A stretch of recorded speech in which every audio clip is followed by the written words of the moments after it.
Sometimes life doesn't give you blessings wrapped in ribbons. It hands you broken bricks, a crumbling roof, and a rusty gate that groans like it's keeping secrets. Daniel Reyes learned that the hard way the day he opened an envelope he almost threw in the trash. It was thick, formal, and smelled faintly of old paper and ink. Inside it lay a letter with gold-embossed lettering that read, "You are the sole beneficiary of 1247 Elmwood Drive." A house he never knew existed, passed down from a great-aunt he barely remembered. Most people would have felt lucky. Daniel didn't.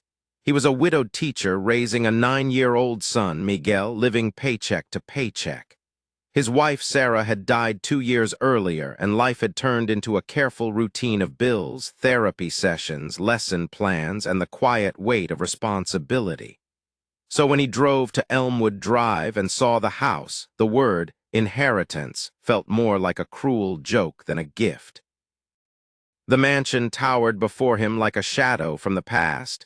3 stories of decaying wood, boarded windows, a sagging porch, and a foundation split down the middle like an old wound. Neighbors watched from their porches with a kind of expression that said, "He won't last." But Daniel wasn't a man who quit when things got ugly. He walked through the creaking gate, crunching weeds beneath his boots, and whispered, "We're home."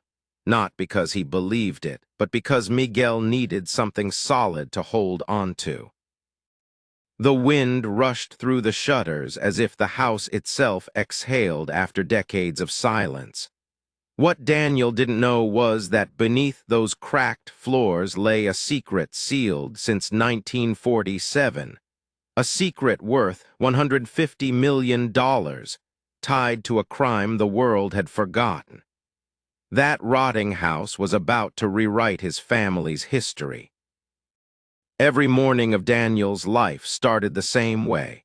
At 5:30 a.m., with the alarm buzzing on the nightstand where his wife's hand once lay.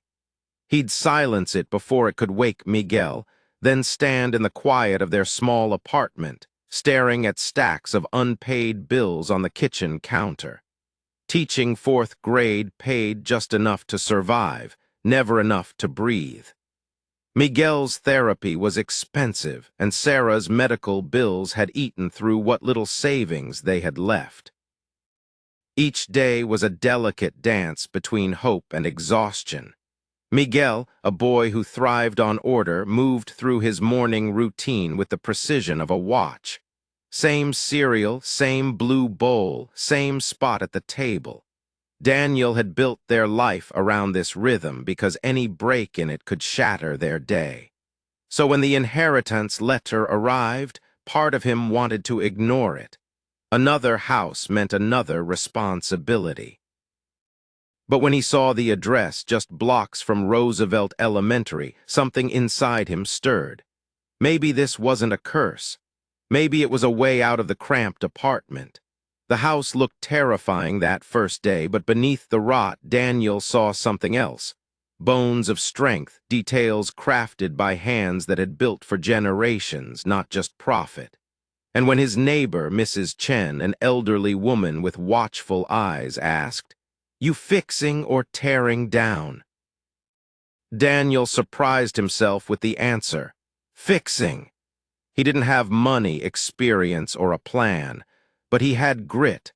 And sometimes grit is enough to move mountains or, in Daniel's case, peel away the layers of a forgotten legacy. Moving into Elmwood Drive wasn't a fairy tale. It was chaos. Their furniture looked too small inside the cavernous, half-broken house.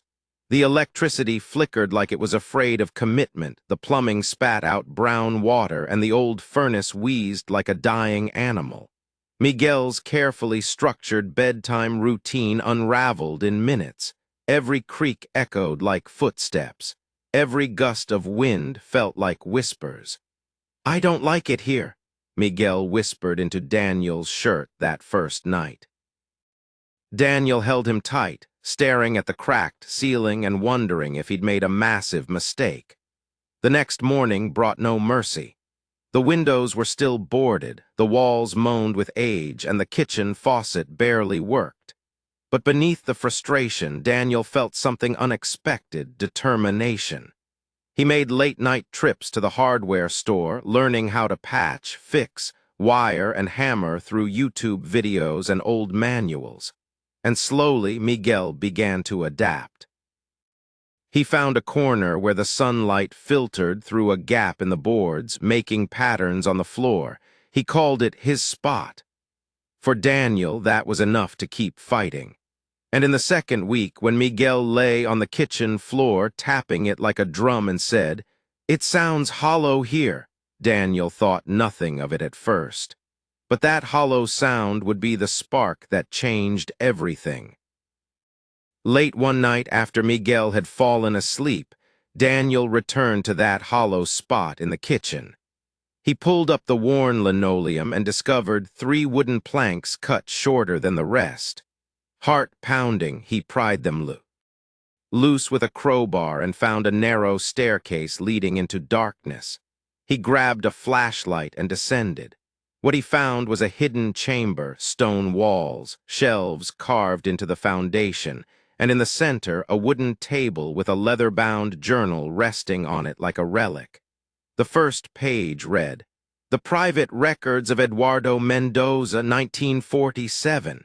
If you are reading this, then the house has chosen to reveal its secrets." Eduardo Mendoza. Daniel didn't recognize the name, but the entries told a story.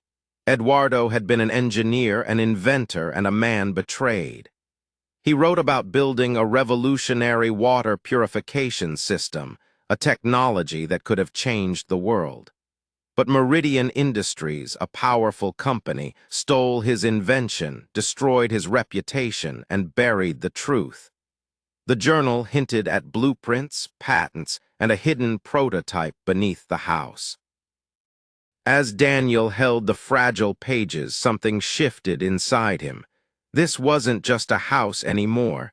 It was a vault, a legacy, and someone in his bloodline had been wronged long before he ever knew it. The next day, Daniel went to the library.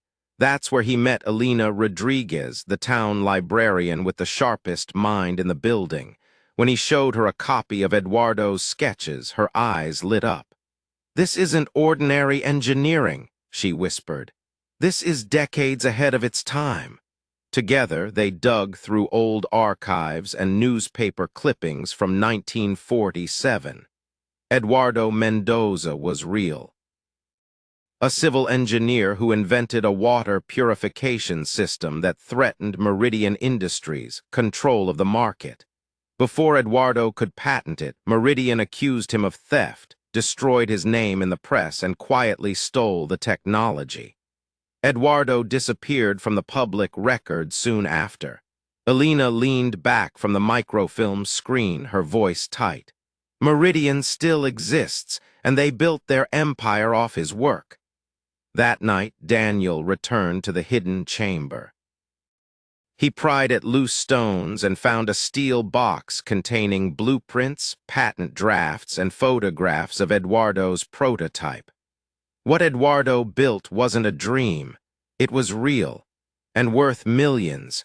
But even more dangerous than the money was the power it carried. Power Meridian would never let go of easily. As Daniel uncovered more, the house began to feel alive with history. Behind another stone wall, he found Eduardo's hidden workshop, preserved like time itself had paused. Tools lay arranged in perfect order. Prototypes stood gleaming under layers of dust, and tucked inside an envelope sealed with wax was a letter written in Eduardo's hand. "To my family, when the world is ready, finish what I could not." Daniel read those words over and over. Miguel wandered down to the basement, studying the rows of tools. "Dad," he said softly, "this person was like me. He liked everything to be in the right place."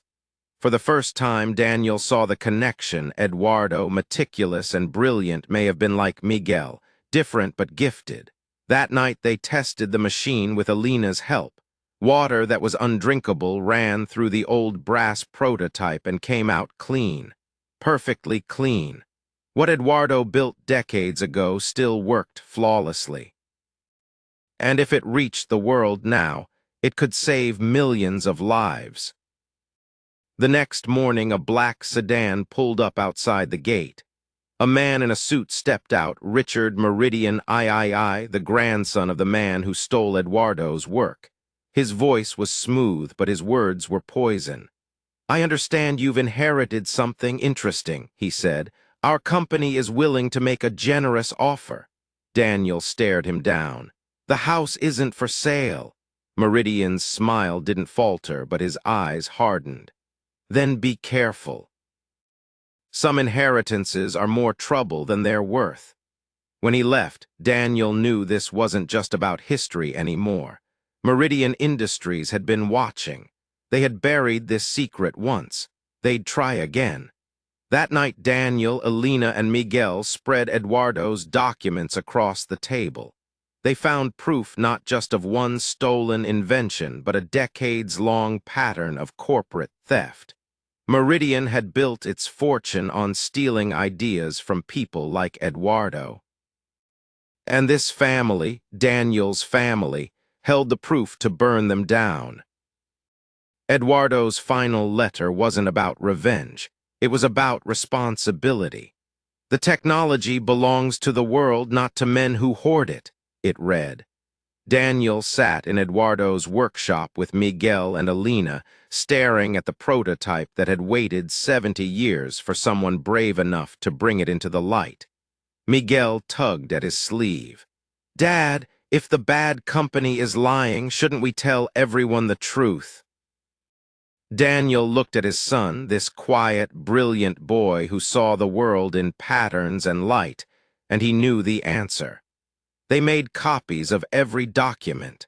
They contacted investigative journalists and environmental lawyers who couldn't be bought. They built a shield of truth before Meridian could make its move. The battle ahead wouldn't be easy. But this time, Eduardo Mendoza's legacy wouldn't be buried. It would rise. And as Daniel locked the gate of the old house that night, he felt something he hadn't felt in years: power. Not the kind that comes from money, but the kind that comes from standing on the right side of history. Meridian had spent 70 years building an empire on lies. Daniel Reyes was about to tear it down with the truth. And that's where the real war began, not with fists or fire, but with a hidden machine, a family's courage, and the truth that refused to die. What would you do if your inheritance held a secret powerful enough to change the world? If this story gripped you, hit that like button, share it with someone who loves a good twist of fate, and subscribe, because more stories like this are waiting just beneath the floorboards.